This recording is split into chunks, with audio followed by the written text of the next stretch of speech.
Bonjour, je m'appelle Aubert Filleul. Je suis gérant d'offre Schneider Electric depuis 3 ans et ma spécialité, c'est les coffrets de distribution électrique. Dans ce tutoriel, je vais vous montrer comment installer un parafoudre dans un tableau électrique Rési9. Vous le savez, le parafoudre sert à protéger de la surtension tous les équipements qui sont branchés sur le tableau. Il est imposé par la NFC 1500, la norme pour les installations électriques en France. Cette réglementation impose l'installation de parafoudres dans les 3 cas suivants. Lorsque le bâtiment est équipé d'un paratonnerre, et cela sur tout le territoire français. Lorsque l'alimentation électrique est entièrement ou partiellement aérienne, dans les zones où la densité de foudroiement est supérieure aux conditions AQ2. Cela correspond aux zones avec un niveau chironique supérieur à 25 jours d'orage par an.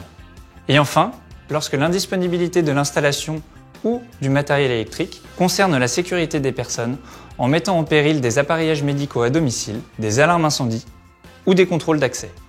Dans les autres zones, où la densité de foudroiement est inférieure aux conditions AQ2, le parafoudre n'est pas obligatoire. Mais il reste conseillé dans la mesure où la foudre peut potentiellement frapper partout sur le territoire.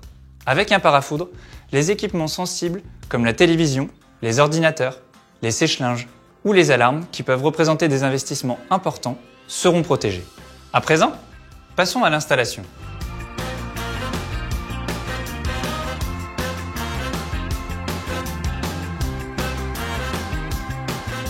Il y a 2 cas de figure possibles. Dans le premier cas, on commence par fixer le parafoudre sur la droite du rail-in.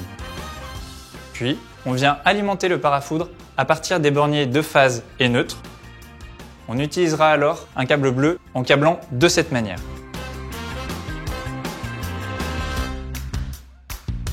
Et un câble rouge de 6 mm².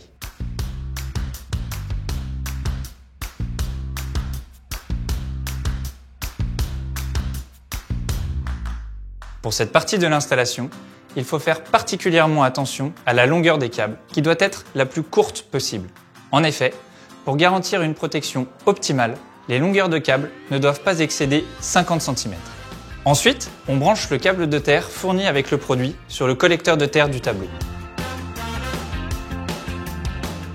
Et enfin, on tire un dernier câble de terre en cuivre de 16 mm² du connecteur du parafoudre vers la barrette de terre. Dans notre second cas de figure, je vais vous expliquer comment raccorder le parafoudre sans peigne verticale à côté d'un interrupteur différentiel grâce à la technologie embrochable XE. Les bornes de connexion à utiliser se situent sur le haut du parafoudre, ici et ici.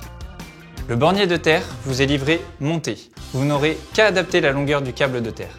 Tout d'abord, l'interrupteur différentiel doit être monté et raccordé sur le rail-in et décalé de 2 modules de 18 mm. de manière à pouvoir installer le parafoudre sur sa gauche. Ensuite, il faut alimenter le parafoudre en raccordant le mini-peigne sur l'interrupteur différentiel. Puis, on branche le câble de terre fourni avec le produit sur le collecteur de terre du tableau. Enfin, on tire un autre câble de terre en cuivre de 16 mm² du connecteur du parafoudre vers la barrette de terre. Dans notre deuxième rangée, il faudra bien câbler l'interrupteur différentiel car il n'a pas de peigne comme dans notre premier cas de figure pour l'alimenter.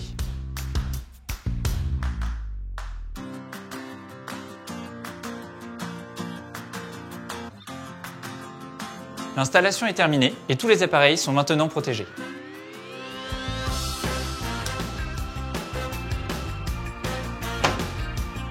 Et voilà, c'est aussi simple que ça.